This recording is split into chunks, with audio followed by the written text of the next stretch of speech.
Congress party నేతలు చెప్తా ఉన్నారు బీఆర్ఎస్ పార్టీకి డిపాజిట్లు కూడా దక్కేటువంటి అవకాశాలు లేవు, ఖచ్చితంగా ఇక్కడ గెలిచేది కాంగ్రెస్ పార్టీ అని చెప్తా ఉన్నారు. ఏదైతే కాంగ్రెస్ వాళ్ళు చెప్తున్నారో అది తప్పు అండి. ఎందుకంటే ఇప్పుడు 10 ఏళ్లలో మనం చూస్తూనే ఉన్నాం. హైదరాబాద్ ఎంత డెవలప్ అయింది. కేటీఆర్ సార్ ఏం చేశారు, రామన్న ఎంత చేశారు. మీరు ఇప్పుడు రోడ్ షోస్లో చూస్తే కూడా ఎవరు చూసినా ఇప్పుడు మేము ఇక్కడ క్లస్టర్ 6లో షేక్పేట్లో ప్రచారం చేస్తున్నాం.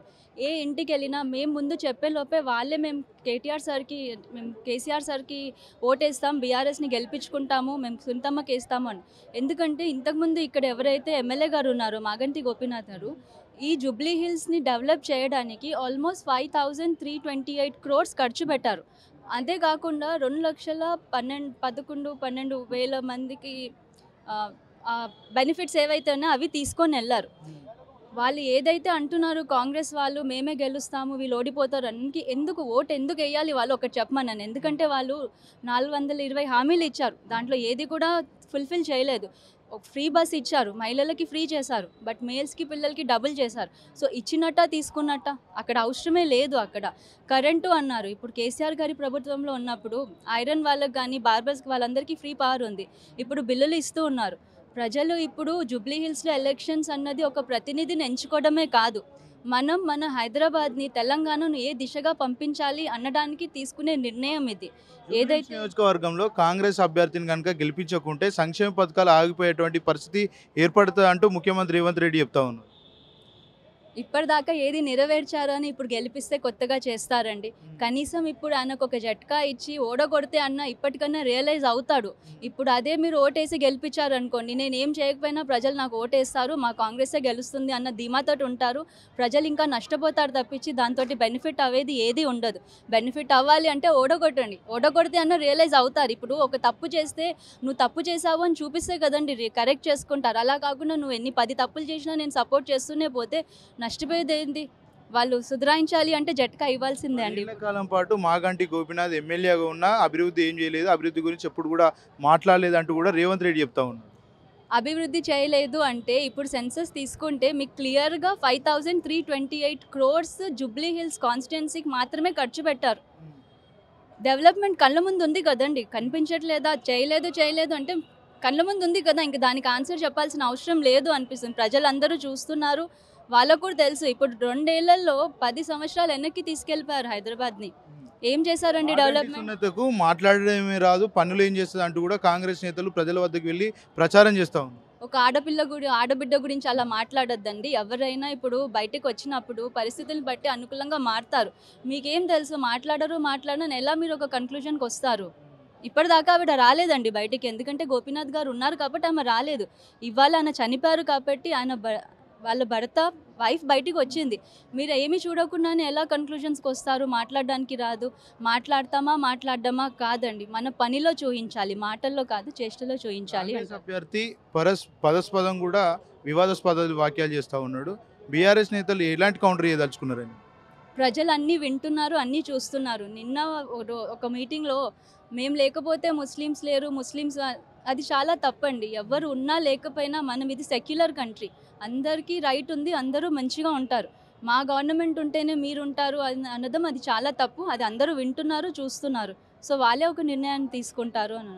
గతంలో మంత్రులకు సంబంధించి మాగంటి సునీత ఓట్ల కోసమే ఏడుస్తూ ఉంది, ఓట్ల కోసమే రాజకీయం చేస్తుందంటూ కూడా వ్యాఖ్యలు చేశారు. దాన్ని మీరు ఎట్లా ఒక మహిళ నేతగా ఎట్లా చూస్తారు? ఓట్ల కోసం ఏడవడం అంటే అండి, ఒక మనిషి భర్త కానీ ఫ్యామిలీలో ఒక సపోర్ట్ చేసే మనిషి చనిపోతే ఎవడన్నా ఏడుస్తారండి. కావాల్సుకొని ఏడవడానికి అదొక ఎమోషన్.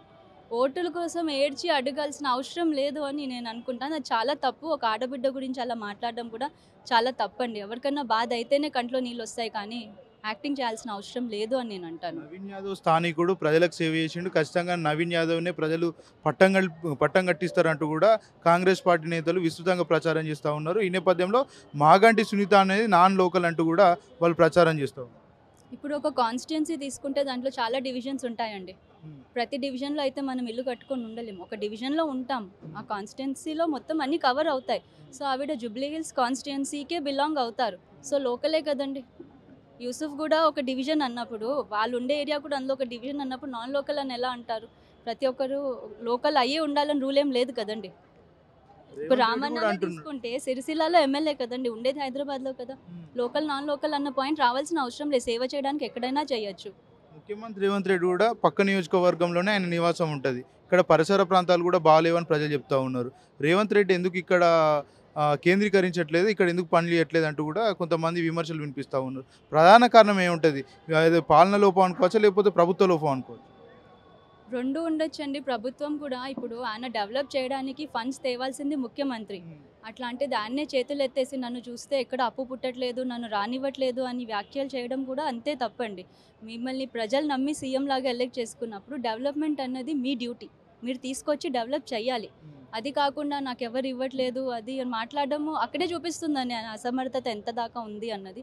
సో ప్రజలు ఒక నిర్ణయం తీసుకొని ఖచ్చితంగా బీఆర్ఎస్ని ముఖ్యమంత్రి గెలిపిస్తారు. కావచ్చు, కాంగ్రెస్ నేతలు కావచ్చు, ప్రచారానికి వెళ్ళినప్పుడు ప్రజలంతా బ్రహ్మరథం పడతా ఉన్నారు. ఎప్పుడెప్పుడు ఎలక్షన్లు వస్తాయి, ఎప్పుడు ఓటేస్తామని ప్రజలు ఆసక్తిగా వెయిట్ చేస్తూ ఉన్నట్టు కూడా కాంగ్రెస్ పార్టీ నేతలు చెప్తా ఉన్నారు. అది వాళ్ళ భ్రమ అండి. మాకు తెలిసి అయితే అందరూ కూడా, మీరు ఇప్పుడు మీడియాలో తీస్తున్నా ఎక్కడ తీసుకున్నా సీఎం అని పక్కన పెడితే ఒక మనిషిని అంతగా తిట్టిన వాళ్ళు ఎవరు ఉండకుండింటారు. అన్ని తిట్లు ఎక్కడ చూసినా కాంగ్రెస్ గవర్నమెంట్ కాదు రేవంత్ రెడ్డి అనే తిడుతున్నారండి. ఇంకా వాళ్ళు ఎప్పుడు ఎలక్షన్స్ వస్తాయి, నిజం చెప్పాలంటే ఎప్పుడు అయిపోతుంది టర్ము, ఎప్పుడు దిగిపోతారు అని చూస్తున్నారు తప్పించి ఎవరు కూడా ఎప్పుడు ఇంకా వస్తారు అని అయితే చాలా తప్పు అండి. అలా అయితే ఎవరు అనుకోవట్లేదండి. కిషన్ రెడ్డి ఇక్కడ కేంద్ర మంత్రిగా ఉన్నాడు, ప్రాతినిధ్యం వహిస్తూ ఉన్నారు.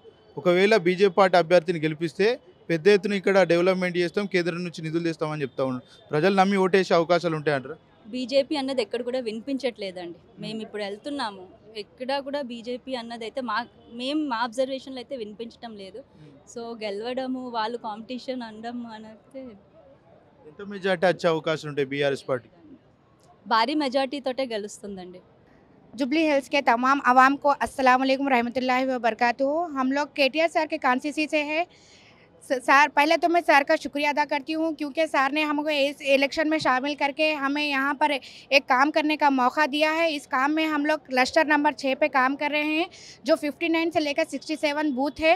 इसमें काम करने के बहुत हमको खुशी मालूम हो रही है क्योंकि ज़्यादा से ज़्यादा आवाम बीआरएस को लेकर खुश है, क्योंकि उन लोग दो साल से जो काम कांग्रेस कर रही है उस पर बहुत नाराज़ है। वो लोग भी बताना चाहते हैं कि कांग्रेस हुकूमत को बीआरएस ने कितना काम किया है और ये 2 साल में इन लोग क्या करे, 10 साल में सार क्या करे, वो काम वो आवाम को बताकर अपने बीआरएस के हक़ में वोट डालकर वो बताना चाहती है कि सार ने जो भी किया आवाम के लिए, जो भी जुबली हिल्स के लिए जो भी काम किए वो बेहतरीन से बेहतरीन था। ये जो झूठे वादे, जो 420 वादे करके जो कांग्रेस हुकूमत आई है वो वेस्ट है। और मैं ये तमाम जुबली हिल्स के तमाम आवाम से, हर वोटर से यही गुजारिश करती हूँ कि आपका ज़्यादा से ज़्यादा कीमती वोट अपने बीआरएस पार्टी को दीजिए और बीआरएस पार्टी को जिताइए। और अपना बैलेट नंबर 6 है, बाकी सब बेकार है, ये तो आपको सबको मालूम है। కాంగ్రెస్ పార్టీ వాళ్ళే ముస్లింలు ఉంటున్నారంటూ రేవంత్ రెడ్డి చెప్తా ఉన్నారు. ఒక ముస్లిం నేతగా మీరేం చెప్పదలుచుకున్నారు? कांग्रेस हुकूमत बोल रही कि मुसलमान से कांग्रेस है, कांग्रेस से मुसलमान है, लेकिन फिर वो जो कह रही है उसके हिसाब से सही होगा, लेकिन मुसलमान के लिए वो हुकूमत क्या करी? अब तक मुसलमानों के लिए क्या दी? जितना केसीआर सर हमारे लिए करे, मुसलमान को हर डिपार्टमेंट में, हर तबके में एक मुसलमान को एक पोस्ट दिए, इन्हों क्या करे? अब तक कुछ नहीं करे, सब झूठे वादे करे, उसके सिवा और कुछ नहीं करे।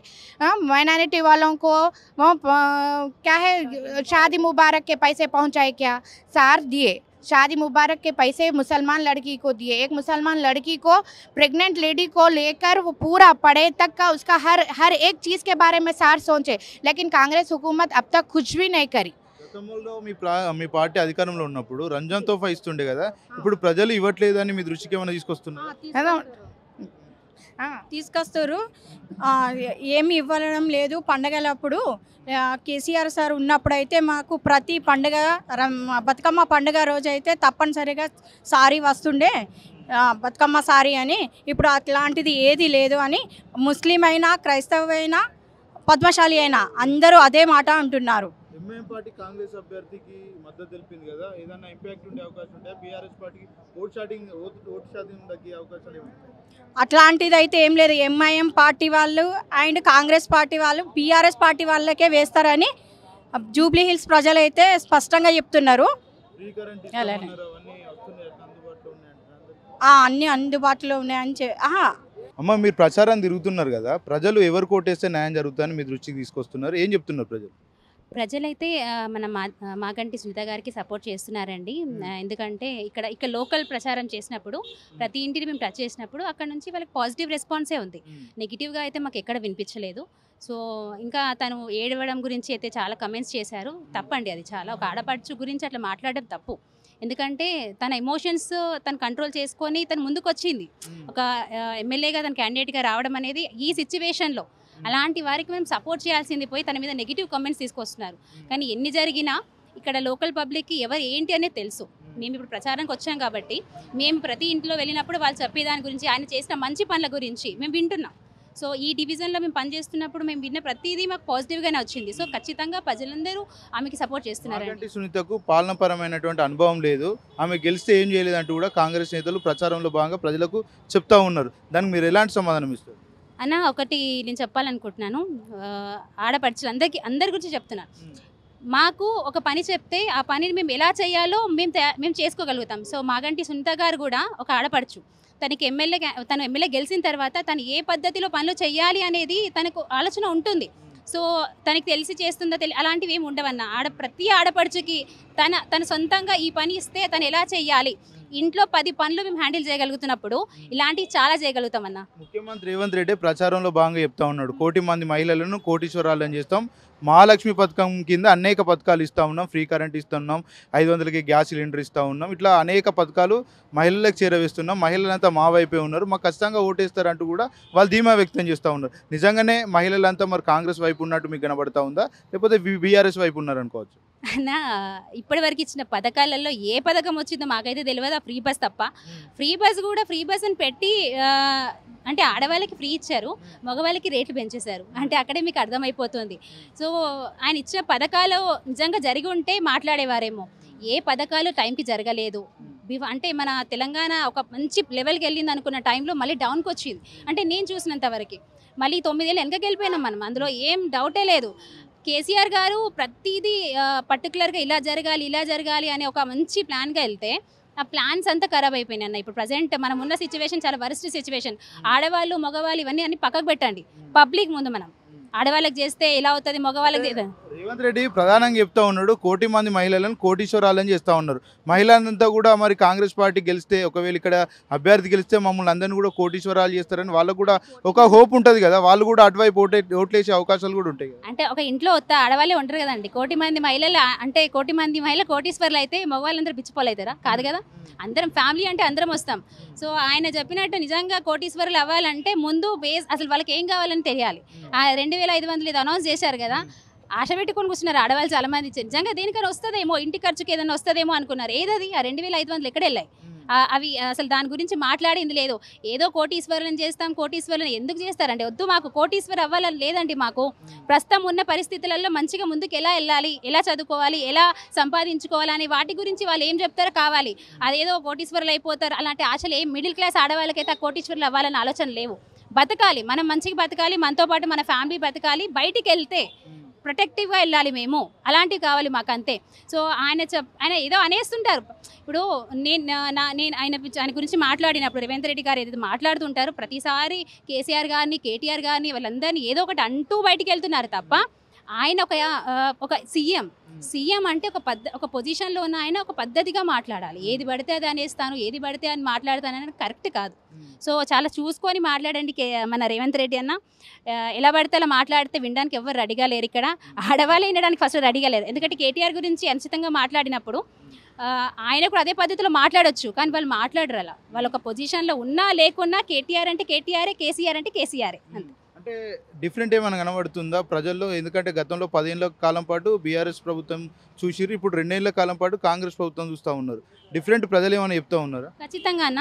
ఒకటి, బీఆర్ఎస్ పార్టీ ఏదో చెయ్యక బ్యాక్ స్టెప్ వేయలేదు, ఎలక్షన్స్లో ఓడిపోలేదు. అంటే పబ్లిక్ ఎలా ఉంటుందంటే ఇంత బాగుంది కదా, ఇంకొంచెం ఇది బెటర్ వస్తుందేమో ఆశతోటి కాంగ్రెస్ వైపు వెళ్ళారు, అంతే తప్ప బీఆర్ఎస్కి టోటల్ ఎగెనిస్ట్గా ఎవరు వెళ్ళలేదు. సో ఈ చూసారు, అయిపోయింది. దేవుడు ఉండేది చాలు, కొత్త దానికోసం అవసరం లేదు మనకని మళ్ళీ ఎలక్షన్స్ జరిగితే డెఫినెట్లీ మళ్ళీ బీఆర్ఎస్ బ్యాక్ అంటే ఒక్కసారి నన్ను నమ్మండి, ఖచ్చితంగా సంక్షేమ పథకాలన్నీ కూడా మేము చెప్పినవన్నీ అమలు చేస్తామని రేవంత్ రెడ్డి ప్రచారంలో భాగంగా చెప్తా ఉన్నారు. ప్రజలు నమ్మడానికి సిద్ధంగా ఉన్నారు ఒక్కసారి. లేరు సార్, ఎవరైతే నమ్మరు. ఎందుకంటే 2 ఏళ్ల కాలంలో ఏం జరిగింది, ఎలా జరుగుతుంది అనేది ప్రతి ఒక్కరికి తెలుసు. అందరికీ ఏమవుతుందో తెలుసు. నిరుద్యోగులు పాపం వాళ్ళు చాలా ఎక్స్పెక్టేషన్స్ పెట్టుకున్నారు, వాళ్ళకి జాబ్స్ వస్తాయి ఏదో. సో వాళ్ళే ఇప్పుడు మొత్తం నెగిటివ్ అయిపోయింది చాలా. మాగంటి సునీత మీద కేసు పెట్టిందంటే ఆమె అభ్యర్థి రాజకీయ పరంగా కేసు పెడతారు. కాకపోతే మాగంటి సునీత యొక్క కూతురు అయినటువంటి అక్షర మీద కూడా కేసు నమోదు చేశారు. ఎట్లా చూస్తున్నారు ప్రజలు ఇదంతా ఏమంటారు, వాళ్ళ కేసెస్ పెట్టడం ఇవన్నీ చాలా తప్పు సార్. అమ్మాయిలు పాపం వాళ్ళ ఫాదర్ చనిపోయారు, వాళ్ళ ఎఫర్ట్స్ ఏదో వాళ్ళు పెడుతున్నారు ముందుకు రావడానికి, వాళ్ళ అమ్మ ఏమంటారు మన ఎమ్మెల్యే అవ్వడానికి వాళ్ళ ఎఫర్ట్స్ వాళ్ళు పెడుతున్నారు. ఇలా వెనక నుంచి కేసులు పెట్టడం, అమ్మాయి మీద కేసు పెట్టడం ఏంటి సార్? అమ్మాయి మీద వాళ్ళు చదువుకునే పిల్లలు. ఇప్పుడు వాళ్ళు ఉన్న పరిస్థితులలో వాళ్ళ గురించి నెగిటివ్ మాట్లాడడమే చాలా తప్పు. వాళ్ళ ఎఫర్ట్స్ వాళ్ళు పెడుతున్నారు, మీకు తోచితే సపోర్ట్ చేయండి, లేకపోతే సైలెంట్గా ఉండండి అంతే. కాంగ్రెస్ పార్టీకి సంబంధించి ప్రభుత్వం ఈ 2 ఏళ్ల కాలంలో 150 కోట్ల పెట్టుబడులు అంటే ఇన్వెస్ట్ చేసింది, ఇక్కడ నిధులు ఇచ్చింది.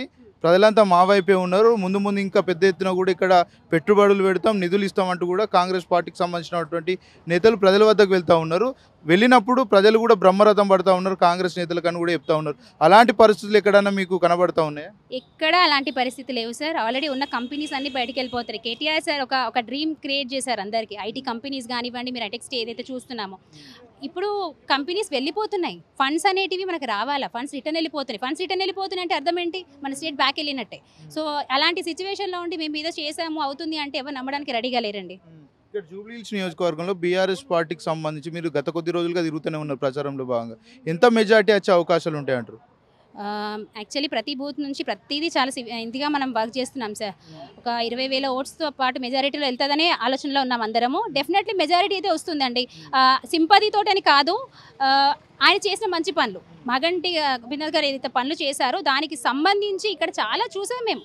ఇప్పుడు మేము ఇక్కడ లేకుండా బయట నుంచి డివిజన్ నుంచి వచ్చిన వాళ్ళం, మాకు వాళ్ళు చూపిస్తున్నారు ఈ పని ఆయన చేశారు, ఇది మాకు చేశారు, ఇలా చేశారు అనేది. సో అంత మంచిగా ఉన్నప్పుడు డెఫినెట్ ఒక 20,000 మెజారిటీ. కూడా 40 ఏళ్ళ నుంచి వాళ్ళ ఫ్యామిలీ 40 ఏళ్ళ నుంచి రాజకీయ సేవలో ఉంది, ప్రజలకు సేవ చేస్తుంది అంటూ కూడా చెప్తా ఉన్నారు.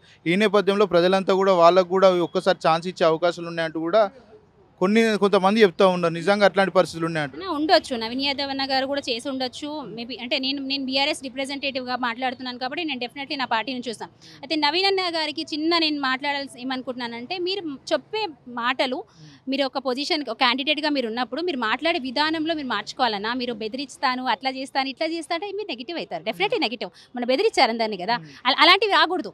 క్యాండిడేట్గా మీరు ఉన్నారు కాబట్టి మీ మాట విధానం చేంజ్ ఉండాలి. మీరు మాట్లాడే విధానంలో చేంజ్ ఉంటే డెఫినెట్లీ అందరూ మీకు సపోర్ట్ చేస్తారేమో. ఎండ్ ఆఫ్ ది డే నేను బీఆర్ఎస్ పార్టీ, నేను కేసీఆర్ సార్ నుంచి, నేను కేటీఆర్ గారికి సపోర్ట్ చేస్తున్నా కానీ నేను ఆయన వైపు నుంచే మాట్లాడతా. సో అపోజిట్ వాళ్ళని నేను నెగిటివ్గా మాట్లాడాలని నేను అనుకోవట్లేదు. వాళ్ళ వర్క్ వాళ్ళది, మా వర్క్ మాది. మేము కష్టపడుతున్నాం, మీరు కష్టపడండి. End of the day public చేతిలో ఉంటుంది ఏం జరుగుతుంది అనేది. బీఆర్ఎస్ పార్టీ నేతలు నా మీద అనుచితంగా మాట్లాడితే గల్లీ దాటి వెళ్ళారంటూ కూడా ఆయన వివాదాస్పద వ్యాఖ్యలు చేశారు. నిజంగానే మరి ఇక్కడ ఉన్నటువంటి బీఆర్ఎస్ నేతలు వెనక్కి తగ్గి మరి భయపడి ముందుకెళ్ళినటువంటి పరిస్థితి ఏమన్నా చూస్తుండొచ్చా? నిజంగా ఆయన అన్నదానికి మేము భయపడితే ఈరోజు మీ ముందు ఇక్కడ నేను ఇంటర్వ్యూ ఇయ్యాను. నేను నెల నుంచి పనిచేస్తున్నా ఇక్కడ. అలాంటి పరిస్థితులు ఏమన్నా ఎవ్వరు ఖాళీ కూర్చోలేరు. ఆయన నిజంగా అలా అంటే అటాక్ చేస్తే మా వాళ్ళు ఏం తక్కువ లేరు కదా, మా వాళ్ళు కూడా ఉన్నారు చూసుకోవడానికి. వీఆర్ ప్రొటెక్టెడ్, మేము ప్రొటెక్షన్లో వచ్చి వర్క్ చేస్తున్నాం, మేము ప్రొటెక్టివ్గా ఉన్నాం అనడానికి 100 మాట్లాడతారు. ఎవరి పనులు వాళ్ళు చేసుకుంటాం అంతే. బీజేపీ పార్టీ చెప్తుంది కేంద్ర మంత్రి కిషన్ రెడ్డి ఇక్కడ నుంచి ప్రాతినిధ్యం వహిస్తూ ఉన్నాడు, ఖచ్చితంగా ఏదైతే మరి కేంద్రం నుంచి పెట్టుబడులు తెస్తాం, పెద్ద ఎత్తున ఇక్కడ నిధులు ఇస్తామంటూ కూడా చెప్తా ఉన్నారు. ఆ అభ్యర్థికి ఎట్లా ఉండే పరిస్థితులు ఉంటాయి ఇక్కడ? మేమైతే బీజేపీ టాక్ కూడా వినలేదన్న. నేను క్యాంపెయిన్ చేస్తున్నా, నేను బీజేపీ వాళ్ళ టాక్ కూడా వినలేదు. మేము టఫ్ కాంపిటేటర్ అంటే కాంగ్రెస్ నవీన్ యాదవ్ గారు కూడా ఇక్కడ ఉన్నారు కాబట్టి, ఇన్ని ఏళ్ళ నుంచి ఆయన వర్క్ చేస్తున్నారు, ఆయనకి కూడా వర్క్స్ ఉన్నాయి కాబట్టి రెండింటిని కంపేర్ చేసి చూస్తున్నాం. కానీ బీజేపీ గురించి అయితే నేను చెప్పలేను.